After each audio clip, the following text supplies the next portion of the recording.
a conversation, just as if we are having a book club that it's okay if you didn't read the book. If you have read the book, great. But we're going to talk about some of the lessons learned from this book about positive deviance, and I think how it applies, how we can maybe use some of those lessons and apply them to our leadership, to our projects that we work on. And I'm really interested in hearing your thoughts about some of these lessons that I learned. We can't learn everything about positive deviance and culture change in this session.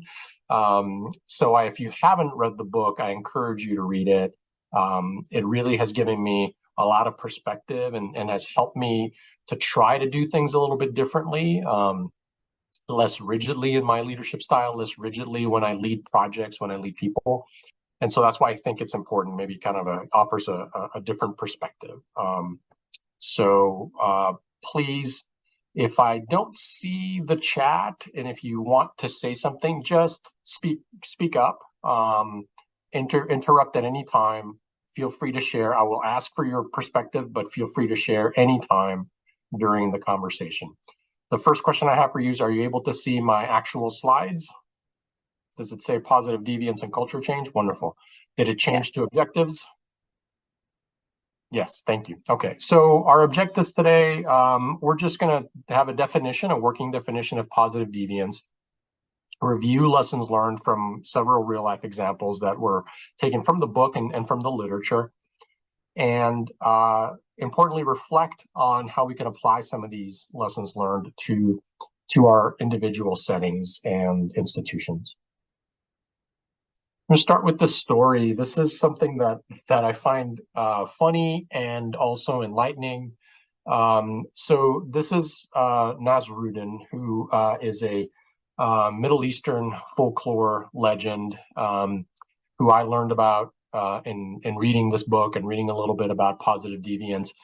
And the story, there's a lot of stories that are written and attributed to this figure, who some say is historical, some say it's just, folklore, myth. But there's this one story where he's characterized as a smuggler, and a very successful smuggler. And he's traveling through all these lands, and he's able to evade all these customs officers who are always looking at him and his pack of donkeys and trying to find what he's smuggling. And he's become very wealthy and has been very successful, but no one was ever able to figure out what he was actually smuggling, because they would all search him and they would kind of look for contraband, and nothing ever turned up. And people are like, well, why is this guy Nasruddin so successful? So he finally retires, and he's in this having a chat with an old friend, and his old friend finally gets the courage to ask him, like, what can you tell me what the secret was? What were you smuggling the whole time? And he tells him, donkeys. That's what I was smuggling. So, it's like the solution was invisible in plain sight. Everybody was focused on, like, what was it in the donkeys? And he was just like, it was all different donkeys all the time. He was just taking different donkeys. So nobody asked him, nobody was thinking of that. And so I've read that as a kind of an introduction to this positive deviance, because, this really successful smuggler was doing something well when everybody else wasn't. And nobody took the time to ask, nobody took the time to really try to figure it out. So I think it's a kind of a good introduction. And I find it's kind of a good lighthearted way to think about it. So positive deviance really is finding a new approach, which is based on something that is already working, using resources that are already available. Lots of times when we confront a problem, I think, we are faced with, do we have the resources to do that? Whose buy-in do we have to get? Whose permission do we have to ask? Is it going to be budgetable? Is it going to be, do we have the time to do it? And all those are really important questions. And I think they still are going to be part of what we think about. But positive deviance tries to say, no matter what the obstacles are, obstacles exist everywhere. And someone has probably faced the same question, the same problem that you're facing, that your institution's facing, and has been successful and is doing it with the same obstacles, the same barriers, the same level of resources that you have. They're just figuring out a way to do it already. And so we're going to talk about a few examples of this, but the meat of the conversation and the lessons learned comes from, again, reading this book, The Power of Positive Deviance by Sternen, Pascal and Sternen, and their narratives of being the positive deviance consultants for different agencies across the world, for non-governmental agencies that were recruited and hired to try to solve some very intractable problems throughout the world. And so, again, we're focusing on what we typically tend to do when there is a problem, or we are asked to solve a problem, or we identify a problem. Traditionally, we tend to, approach it as, hey, new ideas, innovative ideas in healthcare come from the outside, right? So we identify a problem, we consult the expert. Who are the known experts nationally, internationally, even regionally, locally? Who are the experts? Let's get them to give us a consultation, to come in, look at the problem, and then give us their expert advice, propose a solution. And then once we have that, proposed solution or plan of action, then we educate everyone and we implement it, a very top-down approach. And I've been involved in receiving the top-down approach like this. I've been the one creating the top-down approach. And sometimes it's what's called for, sometimes it works, oftentimes it doesn't. What we're going to talk about today is maybe those problems that have been intractable, that have not responded to solutions like this, where expert external consultation, maybe was not what was needed, was tried but failed. And so I know y'all can relate to some of these because, I know hearing this and thinking this myself, sometimes in organizations where I've worked, where they say, oh, we got this consultant firm to come in and give us this advice, and they give us the results of the consultant firm report, and we're like, we could have told you that. We know that was happening. You could pay us whatever you paid that consulting firm. You didn't ask us. And so I'm sure you've been there before, and these are some of the examples where having a positive deviance approach or philosophy could be beneficial when these common or traditional approaches have not been successful. So there's three examples that really caught my eye. Two of them come from the book, and a third one just comes from a paper that I read. But there are three very different problems and with different solutions. But I think what they had in common was that the solutions were found through this positive deviance approach, through looking for individuals or groups, or in the last example, using data to find out where success was happening in a place where the resources were scarce, where everybody was sharing the same barriers. And so the first example is improving or mitigating child malnutrition in different regions of the world, including Vietnam and Bolivia. So a significant, a really high rate of child malnutrition in Vietnam after the American War, in Bolivia, in the Altiplano region, with native indigenous Quechuan people, both suffering longstanding chronic malnutrition in children, and an intervention using positive deviance that worked, that reversed it. In the VA system in Pittsburgh, in the late 90s and early 2000s, had a significant problem with the hospital-acquired MRSA infections. And so a positive deviance approach was taken after several failed initiatives that were more top-down, evidence-based, kind of, consultant-based approaches. And then the last one here on the right is the problem of public safety in the subway system in Ciudad de Mexico, where the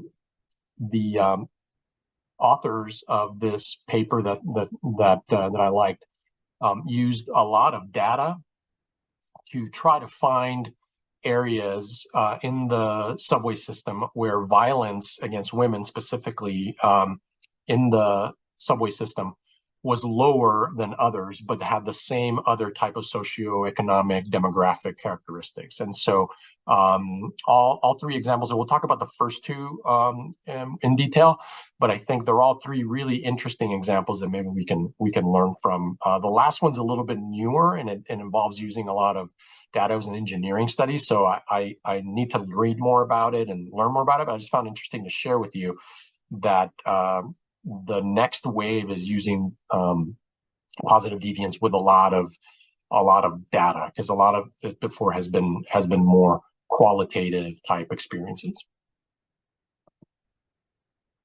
And so when you're talking about positive deviance, I think the first step is to identify who is a positive deviant, and then say, like, what about them it makes them a positive deviant. So they're being successful, but a positive deviant really is only a deviant in their context and how they diverge from the norm. They are succeeding in settings where others are not succeeding.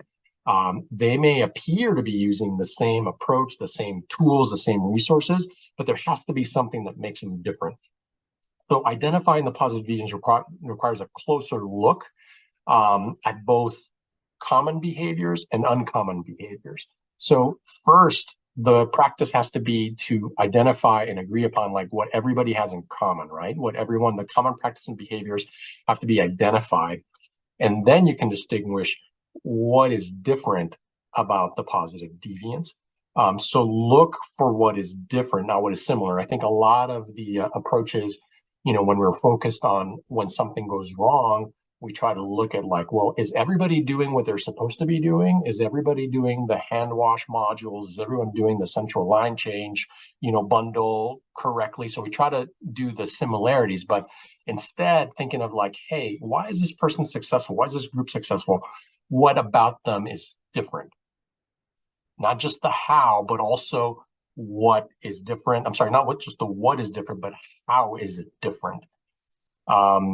What are they doing and how are they doing it? Because I think the how part of it is really important, and it's going to be highlighted in the child malnutrition examples in the next slide. So important to get the context, identify the positive deviants because they're the ones who are having success, and really delve deep into what are they doing that is different and how are they doing it. So the examples here are communities in Bolivia and Vietnam, both experiencing significant rates of childhood malnutrition. So the positive deviance approach was applied after they had tried multiple times, multiple different projects where, whether it was the World Health Organization or some other kind of non-governmental organization had come in and tried to implement best practices from outside perspective, and they had failed. And so members of the community were recruited in both instances to visit the homes of families who actually had well-nourished children. And those were defined as the positive deviants. I think the first step for both communities was to recognize that despite the fact that this was a chronic problem, that there were families in their communities who had children who were not malnourished. And so changing the framework from looking at how do we fix the families of kids with who are malnourished, focus on the families who have children who are well nourished. And so they were defined as the positive deviants. In Bolivia, they recognized that once they started focusing on those families, they sent members of the community who were maybe a little bit detached from the family, but still understood the community's customs and traditions. They sent them to just do observation, to see what those families were doing. And so they noted that their cooking methods, they're using the same type of pot to cook the food. They're using the same type of food being served. They were cooking it the same way, and they were serving it the same way. That's kind of what they thought. except that they noted one specific difference: how the soup was being served. So in most families, the tradition was for the children to get a little skim off the top of the soup.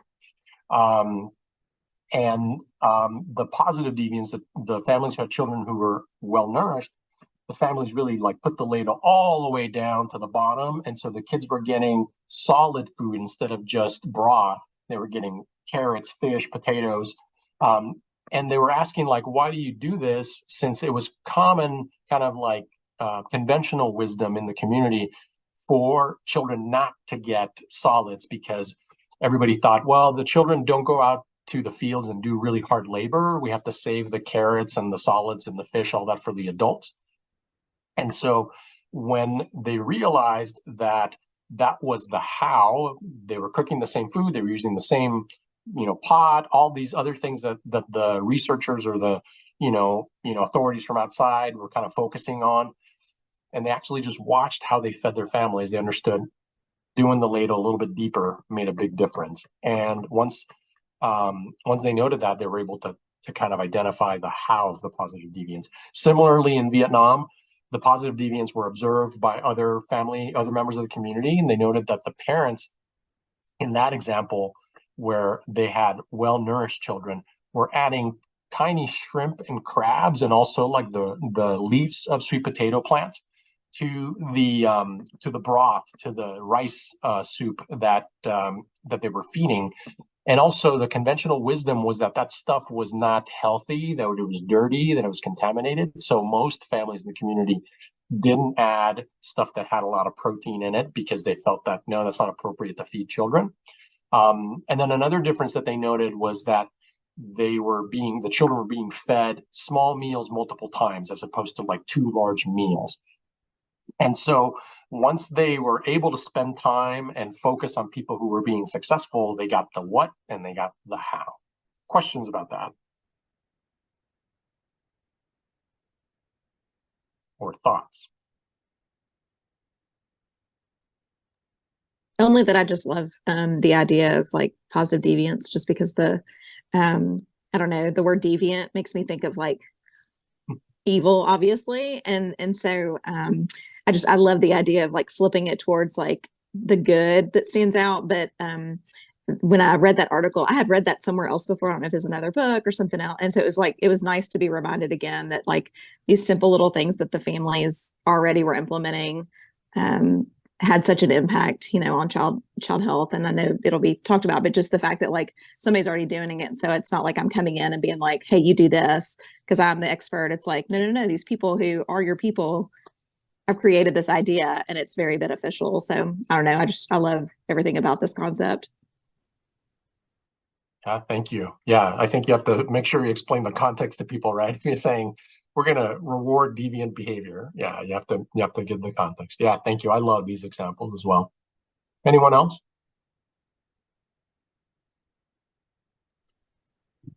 I think it just goes to the point of where we always tell, yeah, the answer is right in front of you. Somebody just has to look hard enough. But then when you actually have to look, you're like, okay, I don't know where to look. I'm looking, but I don't see it. Can somebody show it to me? I'm like stuck in that part. This is some of the like traditional wisdom that's passed down from generation to generation, right? Like, we know how to do this. We have done this. Like our ancestors have done this. We just need to kind of figure our way back out. every Disney movie, right?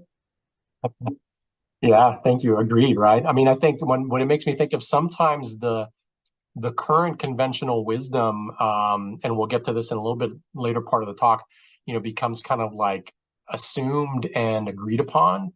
And it may be incorrect, right? There may have been a better way to do it before, or a different way to do it before. And so these approaches kind of come internally, like Alicia was saying. They don't come from this outside, perspective. They are inherent to the community or to the group already. So they breed ownership. And then they are, kind of in already being practiced, but it does take time. It takes effort, and it takes that keen eye of observation of not just the what and the how. So yeah, thanks for that. Thanks for that input. Interrupt me anytime.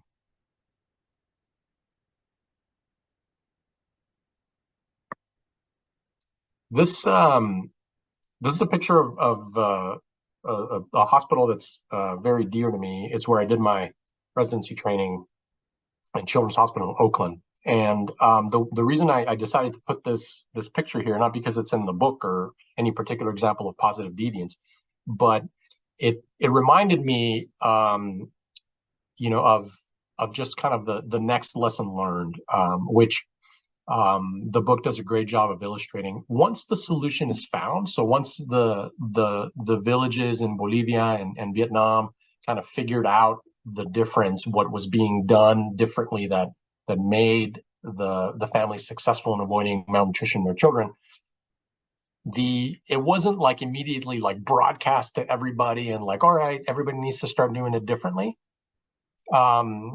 They took it a very, very deliberate and slow approach to teaching families how to do it. And some of the village, you know, elders and wise people really were key in telling them, you know, doing is greater than so I'm sorry, seeing is greater than hearing first. So you can hear about something, you can be told something, but if you see it, it's much better.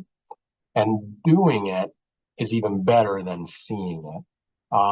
And the quote from the book that one villager told them was that 1,000 seeings aren't worth one doing. So when the families really got the opportunity to learn and mix the shrimp and the sweet potato leaves into the broth, and when the families really got to practice then giving that whole scoop of the ladle, and they saw that their kids were okay, that's when it clicked, and that's when success really started happening, instead of just like going word of mouth or showing people, you know, videos or demonstrations.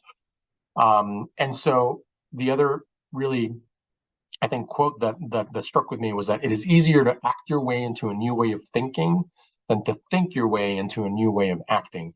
And to me, this is, you know, it's been described as situational learning, but like it reminded me a lot of our training, you know, like in medicine. Oh, the things that stick out with me are when I was allowed to practice, when I was allowed to do it hands-on. And I was lucky that in my residency program, my training, it was very hands-on. You know, we were the presence in the hospital 24/7. So we were allowed to do things on our own, hands-on.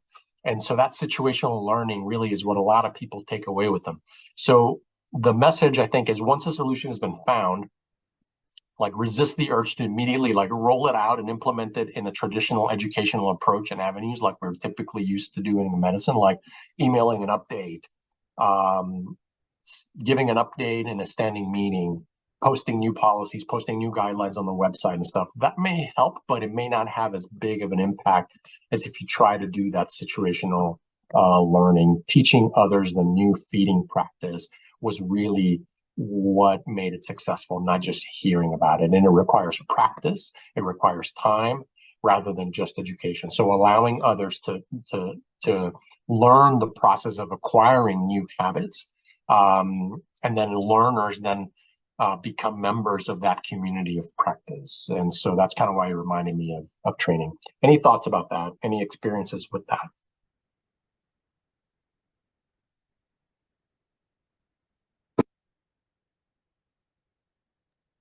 I'm just going to put it out there. I've been following my peripheral access people team here, and they have been placing ultrasound guided peripheral IVs.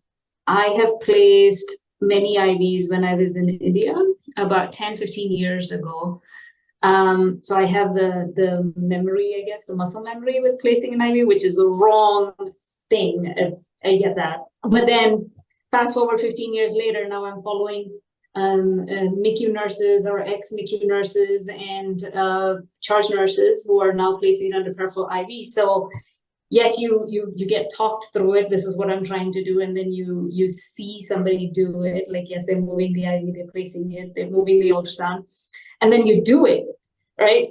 I've done 5 of them. I haven't gotten any of them, but I've learned from each one of them. So I'm just waiting, you have to wait for that muscle memory to kick back in to relearn the muscle. So the seeing and doing, I know we say that, oh, you see when you do and then you teach one, but then you still have to keep doing it. Yeah, agreed. Thank you. Anyone else?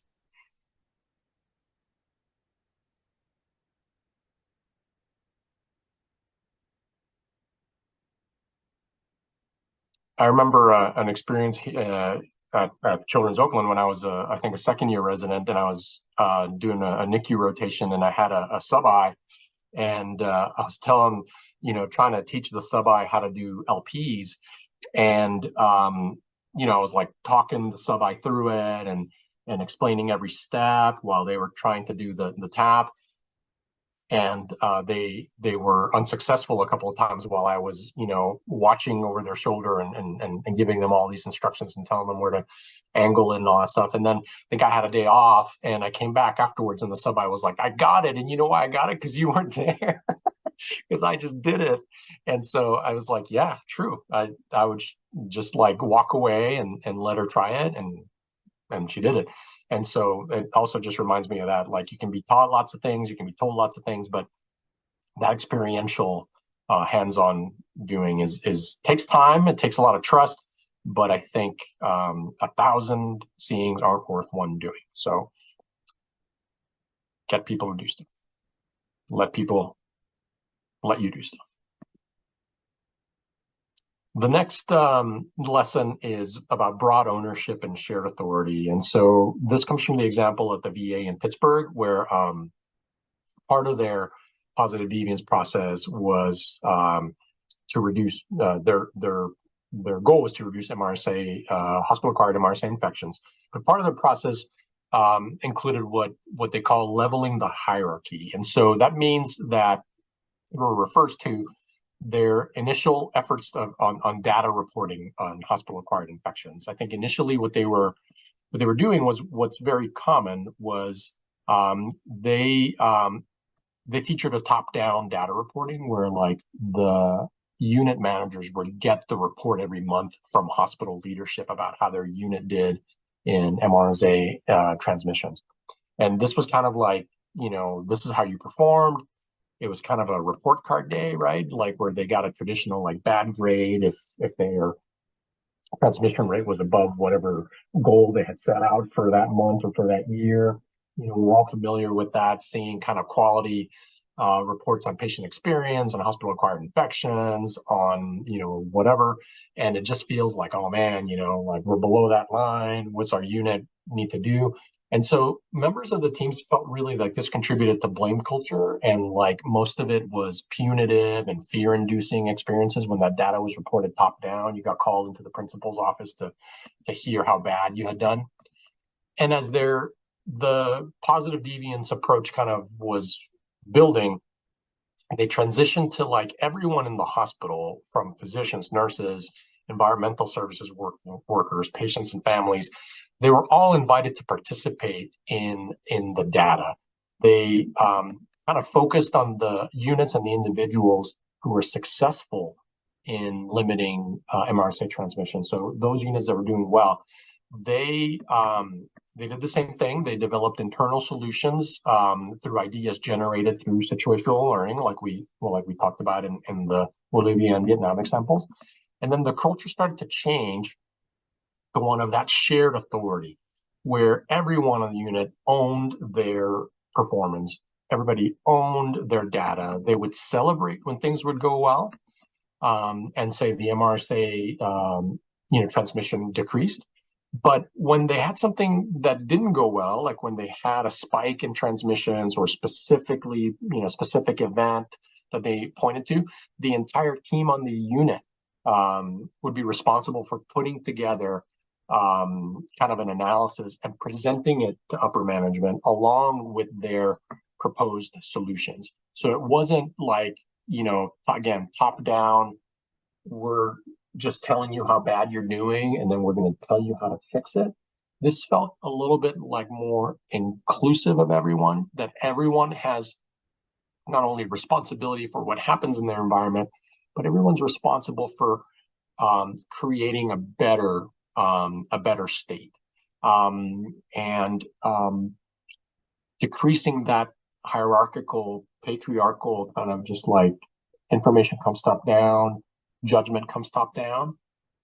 And like one example was that I read in the book was the solutions came very innately from somebody that would have probably not been included in any of the conversations had it just been that we're going to implement CDC best practices, we're going to implement so-and-so's best practices. So when you have broad ownership and you kind of take away that hierarchical reporting of data, hierarchical enforcement of goals and outcome measures, then everybody feels like the punitive stuff is not there, and they can voice their ideas, they can voice their engagement.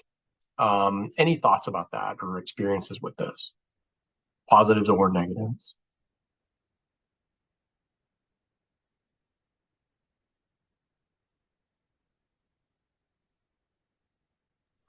I think this has clearly become, like, from a quality and safety perspective, what I hear the idea being. I think what I was gonna, I don't know, this isn't any great insight, but like one of the things I would say I observe is that sometimes it still feels like culturally we are siloed within the hospital. And so, there's this idea that these committees take place to have these conversations across different levels and different jobs descriptions, nurses and doctors and RTs and, people involved in the clinical environment. And yet, at least in my experience in an academic center, I find that, those people who are representing maybe the different, groups, or stakeholders, are at the table, but then I'm not sure that always successfully filters down. There's still kind of a culture among different providers, at least at my institution. I shouldn't say for all institutions. And I guess, I think that's one of the challenging things about sort of creating culture change, not just sort of structural change. Thank you. What do you think would be or how would you propose say, like, engendering a little bit more broad ownership and shared authority in your institutions where you witness that? Even, because I hear you completely. Like, even when I've tried sometimes to do,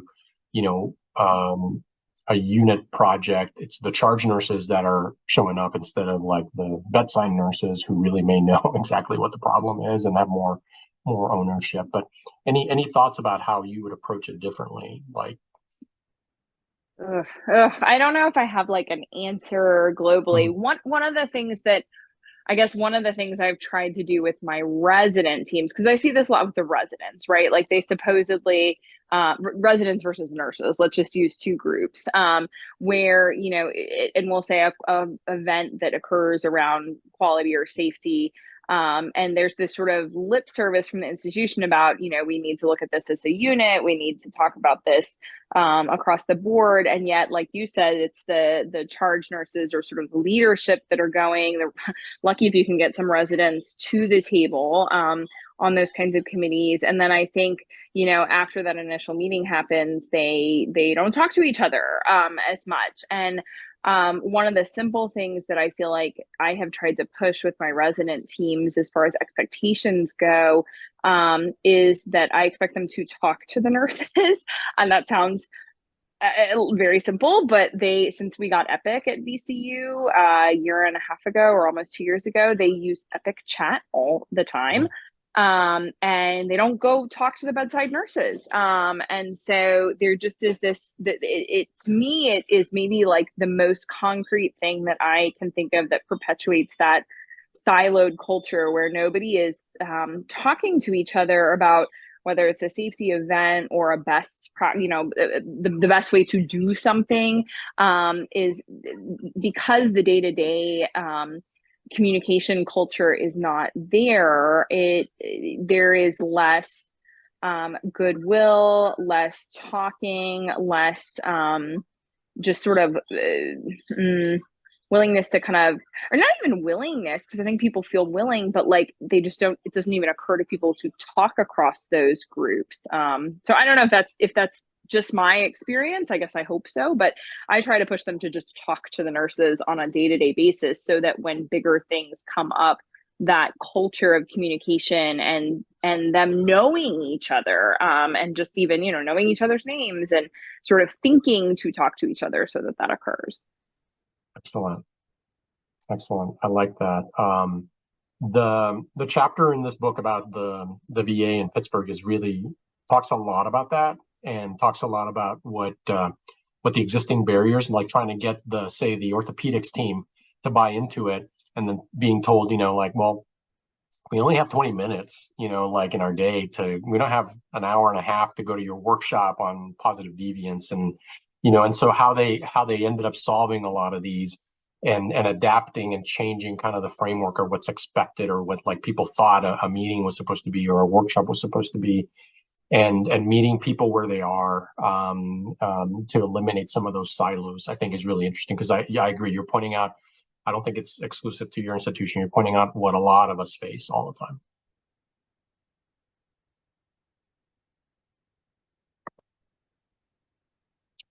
And good segue to culture change and leveling the hierarchy. I think once you maybe set up some of these systems where people feel like there are positive effects of opening it up and having everyone own it, is that creating that climate of inquiry where everyone is safe asking questions, everyone is safe, feels safe contributing. And so it's different in every institution. And I think this is where, like, remembering that positive deviance is not like a blueprint or like a guideline. It's just a philosophy. So it's going to look different wherever you are, because there may be cultural, social, you know, whatever it is that you need to overcome. But once you do get to a climate where people feel like they're comfortable bringing ideas, asking questions, bringing up new solutions, then you kind of get to this place where you realize that it's not about finding one best answer that's suitable for everyone, that there may be latent solutions that, you know, are laying dormant somewhere within the group, within the organization, and individuals that will emerge once that culture of curiosity, that culture of inquiry, that communication starts taking place, and that innovation is embraced, and then the community feels engaged and valued, and so they will contribute more solutions, and so more latent solutions will start popping up. And so it's not about like going in and just saying we're going to find that one thing and then we're going to just stick with it. I think it's creating that culture change, as you were saying, Kate, like if it doesn't currently exist, both from a mindset, but from a logistical perspective as well, so where people feel like they can contribute and feel valued and continue bringing up innovative ideas and questions.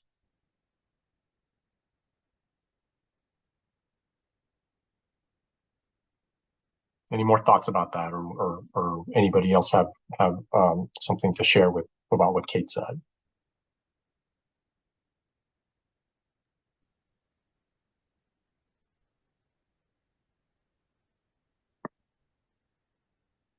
I think this is something that all of us face when we're trying to either instill a new practice or change culture, try to do something different, is avoiding kind of losing steam, right? How do you avoid losing steam, and how do you make culture change stick? So avoiding that flavor of the month type of thing. Oh, we were doing that. Oh yeah, are we still doing that? Like, are we still worrying about that? Are we still trying to do early discharges? Are we still trying to do whatever it is, whatever initiative that you tried to put in that maybe people kind of forgot about or kind of lost steam? So the lesson I learned from the book was thinking about these ideas as butterflies. So catching a butterfly, not letting it escape. When great ideas are captured, like, it's really imperative that they be transformed into action as soon as possible. So you discover something and you try to take action as quick as you can. And so try to make time for the people who come up with the idea, validate the idea, and then use questions as a catalyst to try to see if how you can then transition that discovery to action. So some of the questions that I think are maybe serve as catalysts is like, what would it take to execute that idea in our unit or in our hospital? Is there anyone who wants to volunteer to take those steps to make that idea an action? What help do you need, or who can help? Who needs to be at the table in order to move that idea forward? What are we missing? And so the positive deviance approach, and this again comes from the chapter talking about the VA system.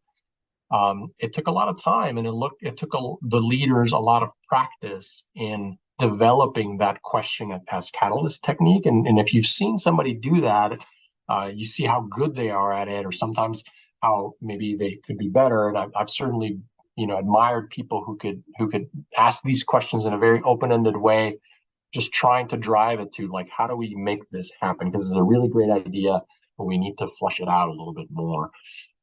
And so I think the lessons here were catching that idea, trying to figure out how you can transition from discovery to action and avoid it kind of, going by the wayside, and sustaining it. So asking like, what do we need to sustain it? What do we need to do to avoid it being just the chicken and waffles of the month and moving on to something new?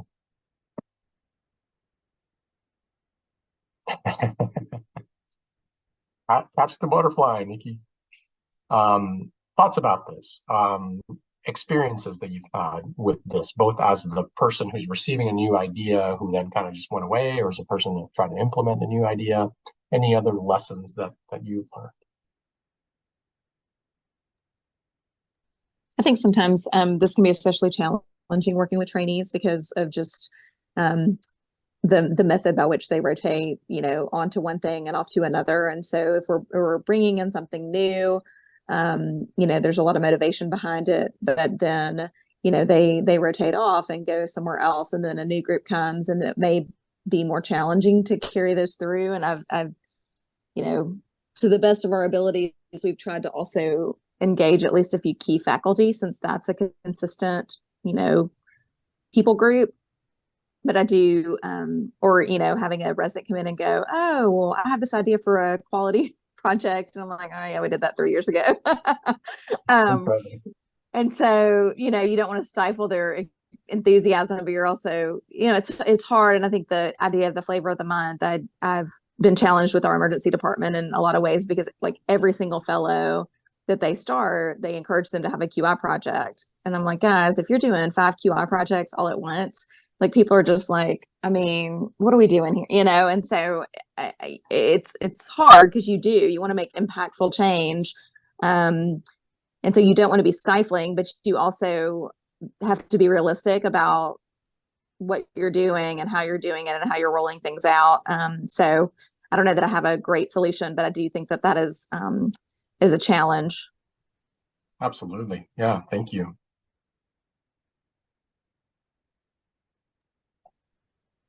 I don't know if it's worthwhile considering people like Alicia, who are in that sort of space where you can not, it's like allocating resources to be able to at least keep that at their forefront, where like, I'm just thinking of a physician scientist as part of a group or a division. They're brought on for advancing the research caliber of the division, but within their space, if there is a chunk on their calendar to kind of block out, okay, these are some of the QI stuffs, or these are some of the things, just because we have this problem everywhere, right? Like, yeah, we all have great ideas. We all try and make space to kind of keep it on our thing. But at some point, the list just keeps growing and it just kind of falls off of it. So how do you keep bringing it back to the top of your list, like your inbox, other than having either a dedicated time or place, or a dedicated person. I don't know how other institutions or successful divisions do it, just as a way of like advancing, because in hospital, obviously in hospital medicine, we do a lot of QI stuff, but then I'm also stuck in that place. It's like, who do I even go to even like talk about these things? Yeah, thank you, Parvati. Has anyone seen it done well? Kind of, and seen some of these challenges approached in a way they found was successful or was done well?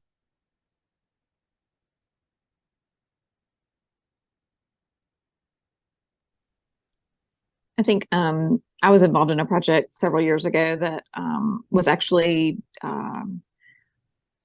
sort of our chair came to a couple of us and said, these are two issues that I want you to deal with. And he had basically already kind of thought about the group that he wanted, that it was probably a group of about 10 or 11 people, and everybody was frontline. And so it was a combination of ER physicians and inpatient physicians, but then like respiratory therapy, like it was a multidisciplinary, but we were sort of like charged with completely overhauling the way that we treat asthma.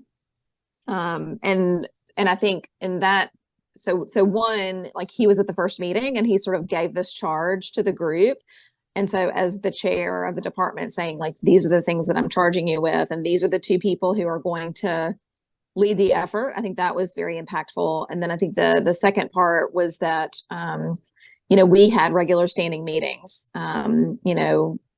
like every 2 weeks for a while, and then we spaced it out to a month. And so then it became like the cultural thing. And so like a new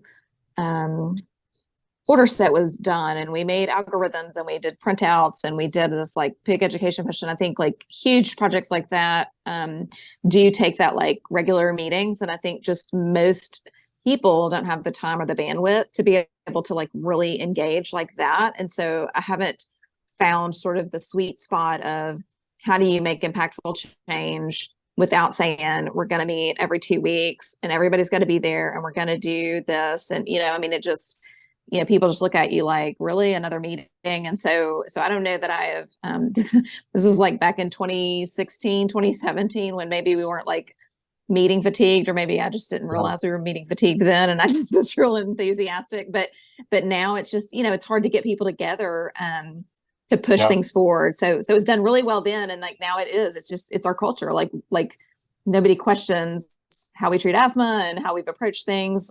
So excellent. That was successful at the time. Excellent. Thank you.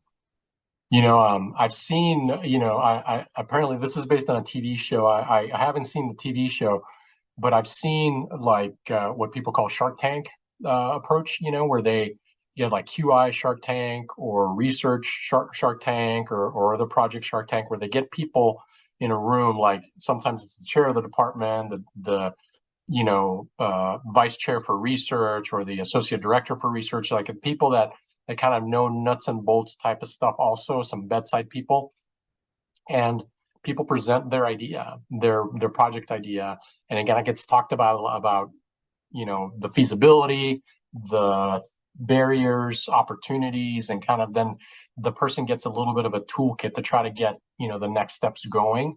And so maybe that would be something where like a routine meeting like that with key players could get some of these ideas off the ground, or maybe the ideas that sound really great, but then upon further review, maybe you identify that there's some problems. So I've seen that approach too sometimes be successful. The next slide is just a little bit of a cutout from the paper that I shared with you, just to highlight some of the differences in the negative deviance and positive deviance characteristics, and like how do we kind of learn to kind of think about things more in the positive deviance approach.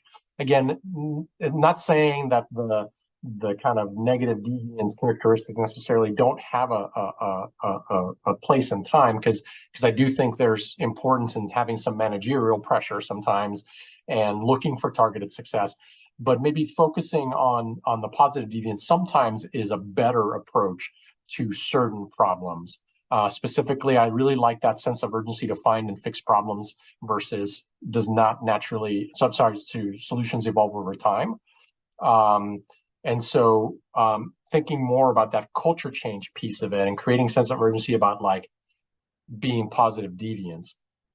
I like that. I also like focusing on what goes right and spreading those positive behaviors. So I don't know if y'all like or any of this in this chart motivates you to kind of think about it a little bit differently. Any thoughts about this? Or if you read this paper, which I shared, I don't know if you had any other ideas specifically thinking about a different approach to patient safety.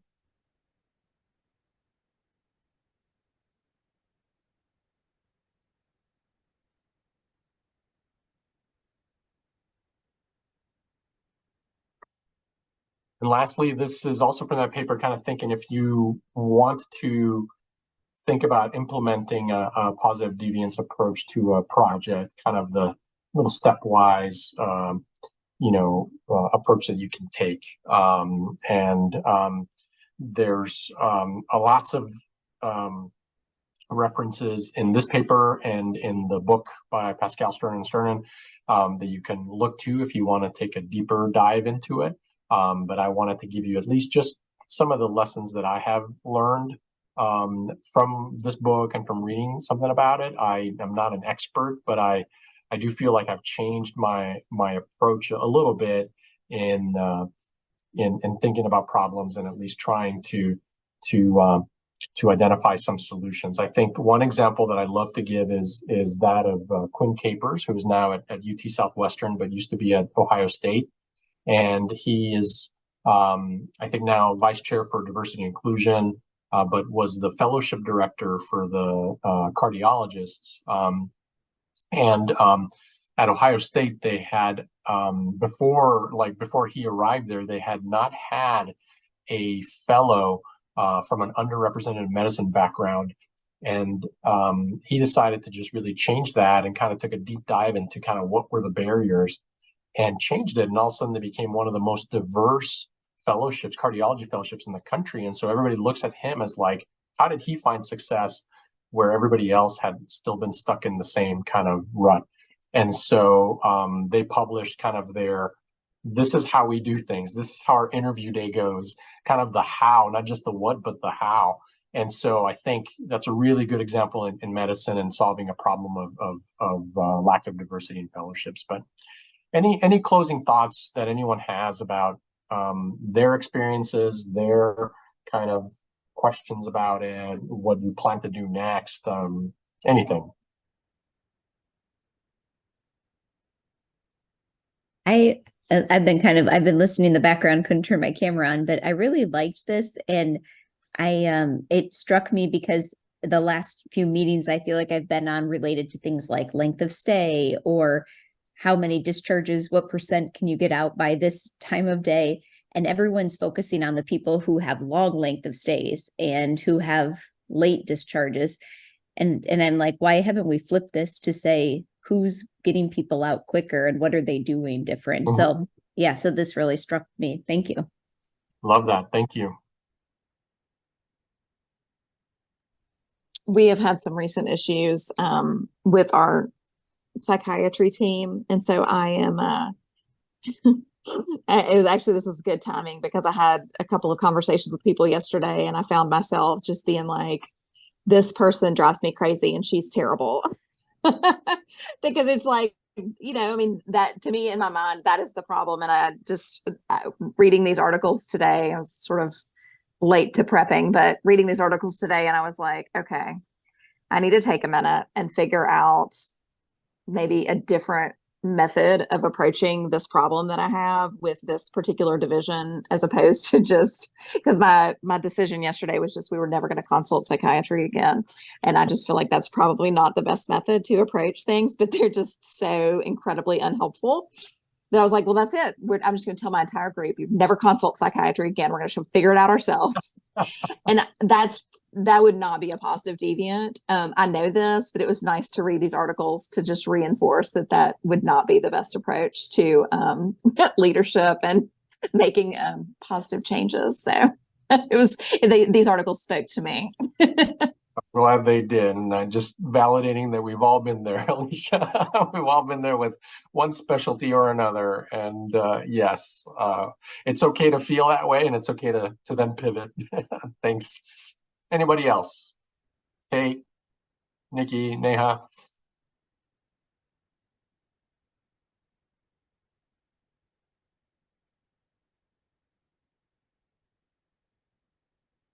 I would love to hear more if you end up using it, or if you have any ideas after reading the book or the papers. Would love to check back in and just learn from all of you. But yeah, it's just a start. It's a good kind of frame of mind. Sometimes pull out the article if you're in that, if something happens where you're just like, and kind of try a different approach. Thanks everyone for your time and your input. And we'll see you soon. Hope you have a good weekend. Cheers. Thank you. Thanks, Jorge. Jorge. Thanks. Bye. Bye.